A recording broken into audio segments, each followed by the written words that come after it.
Yuk kalian semua, ya bersama saya lagi Profesor Y. Di sini saya akan menjelaskan tentang sistem komputer, sedikit tentang sistem komputer, sedikit doang. Nah, jadi apa sih yang disebut dengan sistem komputer ini? Oke, sistem komputer. Ketika kalian mempelajari sistem komputer, kok kalian mempelajari sistem bilangan dan lain sebagainya itu apa? Jadi sistem komputer itu adalah pelajaran kalian mengenal komputer lebih dalam. Jadi sama seperti sistem organ pada manusia. Kalau kalian ingin mengenal manusia secara lebih dalam biologi, kalian bisa mengenali kalau makanan masuk itu ke organ namanya organ lambung, terus kemudian diproses di usus dan kemudian keluar melalui anus. Itu adalah juga sistem, dan itu adalah sistem organ pada manusia. Di komputer juga ada namanya sistem, dan sistem itu berbeda tentunya dengan sistem yang ada di manusia. Di manusia kita memiliki sistem indera, sistem saraf, dan lain sebagainya. Di sistem komputer kalian juga memilikinya. Nah, intinya sistem komputer ini adalah pelajaran tentang bagaimana komputer itu berjalan. Dan di situ kita meliputi berbagai macam hal. Tapi yang utama di sini dipelajari di sini adalah sistem bilangan. Sistem bilangan. Kenapa kok di sini kita belajar tentang sistem bilangan? Karena komputer itu mempelajari semuanya itu dengan menggunakan bit. Dan kalau kita ingin mempelajari tentang komputer, anatomi dari komputer, maka kita harus mempelajari bilangan biner terlebih dahulu, karena komputer berbeda dengan manusia. Dan kemudian ada arsitektur dan organisasi komputer. Organisasi komputer. Nah, arsitektur dan organisasi komputer ini merupakan tentang peralatan-peralatan atau perangkat-perangkat yang di situ ada di dalam komputer. Perangkat seperti hard disk itu cara kerjanya bagaimana.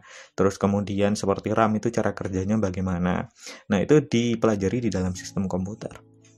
Selain itu juga ada namanya mikrokontroler. Mikrokontroler ini adalah komputer mini yang di situ kecil, ukurannya kecil, dan bisa kalian setting sendiri. Nah, ini adalah pelajaran yang kalian pelajari di sistem komputer. Artinya ketika kalian mendapatkan pelajaran sistem komputer, harusnya kalian mengerti tentang tiga ini. Tentang sistem bilangan biner terutama ya, dan kemudian ada arsitektur dan organisasi komputer. Kalian juga ketika sudah mempelajari sistem komputer, harusnya kalian bisa di situ menyebutkan dan menjelaskan tentang ini namanya LCD itu cara kerjanya seperti ini dan lain sebagainya. Nah, terus nanti sistem komputer ini gunanya apa sih? Apa yang bisa kalian lakukan dengan sistem komputer? Ketika kalian sudah mempelajari sistem komputer, kalian bisa di situ membuat komputer sendiri, meneliti komputer sendiri. Komputer ini kerjanya seperti ini. Bagaimana cara kita di situ memperbaikinya? Nah, itu adalah sistem komputer. Nah, mungkin penjelasannya seperti itu dulu, dan mungkin di LKS sudah habis. Kalian bisa mencari, kalau kalian tertarik dengan sistem komputer, di LKS itu ada sedikit rangkuman, dan kalian bisa mencari-cari sendiri di Google. Dan untuk tugasnya sendiri, ini tugasnya adalah ini 2 pertanyaan ini. Dan ada pertanyaan bonus, mungkin sebagai tambahan nilai kalau kalian mau jawab, tapi nggak dijawab juga nggak apa-apa. Dan ini nanti dikirim melalui pesan suara ya, dari VN ke WhatsApp saya. Oke, semoga Allah paling lancar dan barokah. Jazakallahu khairan.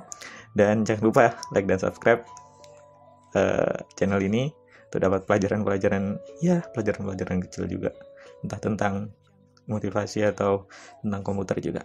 Oke, terima kasih sudah mendengarkan. Sampai jumpa. Jangan lupa dikumpulin lo ya.